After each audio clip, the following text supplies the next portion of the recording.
ang dating niya ay, dahil sa akin, Nagkautang na loob ka pa. ayun. Tama na naman. Tama? O sinabi ko na huwag ituloy, ha? Sa tatay at saka sa anak. Baga, ceasefire muna tayo. Lamig-lamig muna tayo dito. Di ba? Kasi ako dito, ayokong mangyari yan. So lumalabas nga, kung iisipin natin itong binabanggit nga ni Ma'am na Sarsuela, baka nga ganun po ang takbo dito. Sino ba nagsimula nito? Kayo nagsimula nito eh. Di ba? Committee on Accountability, kayo nagsimula eh. Imagine, impeaching the Vice President. Gago! Yun o napagtanto nila na wala silang boto sa Senado. At huwag mo kakalimutan na si VP Sara, kahit bumababa ang kanyang trust ratings o performance ratings, mataas pa rin yan. Well, I have to agree with that. Right? Totoo yan, baby. Totoo yan. Oh. Sino ba nagsimula nito? Kayo nagsimula nito eh. Committee on Accountability, kayo nagsimula eh. Sa akin lang ha, sa mga congressman ngayon, kila Congressman Joel Chua, lalo na po ang kanyang pinamumunuang komite ay Committee on Good Government and Public Accountability. So tayo naman trabaho lang. With respect sa impeachment, wala naman po akong alam pa doon. So, hindi ko po alam. Wala po akong idea sa impeachment. Basta tayo, ginagawa na po natin yung trabaho. Bakit ho ba ang impeachment process ay nasa ilalim po ng Article 11, Accountability of Public Officers. Opo, ito po specific na nandoon sa artikulo ng pagpapanagot sa mga opisyal ng bayan. So, ang akin po lamang dito, sa lahat po ngayon, mga nagsasabi, pati sa kanilang SecGen, na sinasabi na, ngayon, ang amin na lamang remaining session days ay 8 na lang. Ang binabanggit po dito, 10 days lang, di ba? Upon receipt ng tanggapan po ng speaker. Yan po mga usapin na mga numerong yan ay pawang ministerial lamang basically. Hindi nangangahulugan na uubusin mo yung 10 days. Di ba, maaring pagsumite sa Speaker's Office, agad niya nang isasabihin sa Committee on Rules, i-calendar nyo na yan. Within 3 days, session days. Para na ma-refer sa Committee on Justice. Purely ministerial. Wala ka pang desisyon na gagawin dyan.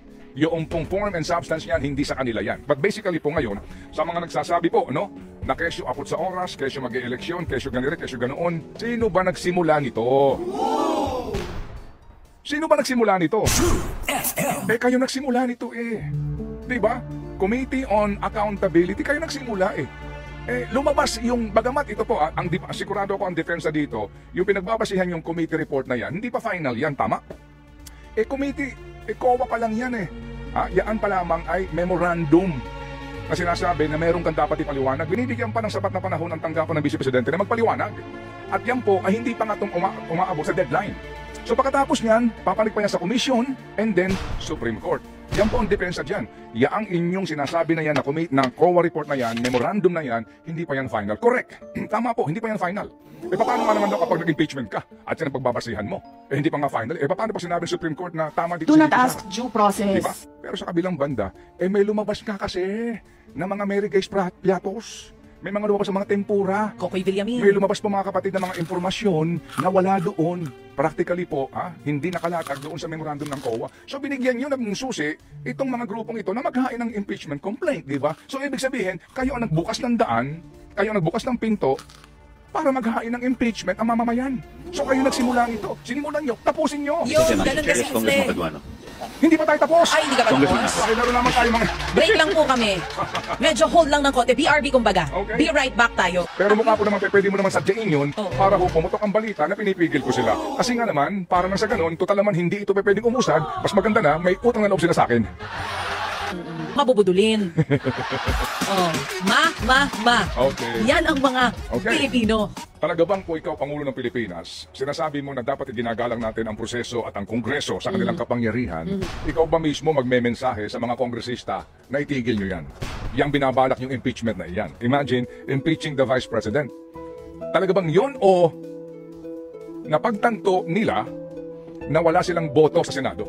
Na magtatagumpay ang impeachment kapag mayroong suporta ang presidente. Kung pag-uusapan po natin ay Kamara ng Representante, ang kailangan lang naman po sa Kamara ay 1/3 ng boto. Pwede nga silang dumiretso eh. Hindi na ho idaan sa hearing by mere resolution. Opo, maaari na ho itong pagpirmahan na lamang ng mga miyembro na 105 lamang ang bilang. Pwede na pong agad na dumiretso sa Senado at maihain po yung articles of impeachment. Impeach na kumbaga ang opisyal sa botong 105 lamang. Pero sa Senado, kailangan mo ng 2/3 vote, 16 votes para po sa conviction. Mukhang mahihirapan sila. Yan ang realidad. Pero kung ikaw yung presidente o ikaw mismo yung leadership sa Kamara de Representante, mag-iisip ka, tutuloy ba natin to kung wala naman tayo boto sa House? At higit sa lahat po, yung panahon na binabanggit ni Congressman Joel Chua, bakit ika ninyo? Kasi nga po, ngayon po, magbe-break sila sa December 18. Magbabalik po sila, mga kapatid, Enero at 13. Hanggang Pebrero at 7 na lang. Pagkatapos niyan, kampanya na. Ang balik nila, mga kapatid, June 2 na. Tapos na ang halalan. Okay, ang binasing, sinasabi po dito, wala na pong oras para po sa usapin na ito dahil ang lahat ay magiging abala na sa halalan. So kung nangyari po yung statement ni VP ni Pangulong Marcos Jr. noong November 25, Ang ganyang kriminal na pagtatangka ay hindi dapat pinapalampas. Yan ay aking papalagan. and then November 29, araw ng Friday po, nag-iba ho ang ihip ng hangin, nag-iba ang tunog niya. Oo. This does not make any difference to even one single Filipino life. So why waste time on this? Baka po may nangyari in between. Kagaya po ng sinasabi din po ng dumating yung leadership po ng House at saka ng Senado doon sa BICAM nila noong November 28, mukha pong may mga nangyari pagpupulong at sinabi daw mismo na ng liderato ng Senado na wala tayong oras dyan. Gahol tayo sa oras. Di ba mas maganda rin po sa presidente kung ang dating niya ay, dahil sa akin, Nagkautang na loob ka pa. ayun. Tama na naman. Tama? O, sinabi ko na huwag ituloy, ha? Sa tatay at saka sa anak. Oo, kumbaga, ceasefire muna tayo. Oo, lamig-lamig muna tayo dito. Di ba? Kasi ako dito, ayokong mangyari yan. So lumalabas nga, kung iisipin natin itong binabanggit nga ni Ma'am na Sarsuela, baka nga ganun po ang takbo dito. Kasi di ba, kailangan mo pang magsabi na nagmensahe ako sa kanila para wag nilang ituloy. Doon na lang po muna mag-iisip ka kaagad Di ba? Kasi may resibo ka na nakikialam ka sa kamera, di ba? Pero mukha po naman, pwede mo naman sadyain yun para ho pumutok ang balita na pinipigil ko sila. Kasi nga naman, para nang sa ganun, total naman hindi ito pwedeng umusad, mas maganda na, may utang na loob sila sa akin. Tapos ng halalan, ba na ang ihip ng hangin doon? Kasi pag-uusapan doon, 2028 na. Yun na nga. At huwag mo kakalimutan na si VP Sara, kahit bumababa ang kanyang trust ratings o performance ratings, mataas pa rin yan. Well, I have to agree with that. Right? Totoo yan, baby. Totoo yan. Oo. Na baka naman po, mag-iba din po ang ihip ng hangin. Alam nyo ng mga Pilipino, sabi nga nung isa kong kaibigan na matagal na sa politika, ang mga Pilipino kasi, nakita mo, unang-una, malilimutin. Pangalawa, mapapatawarin.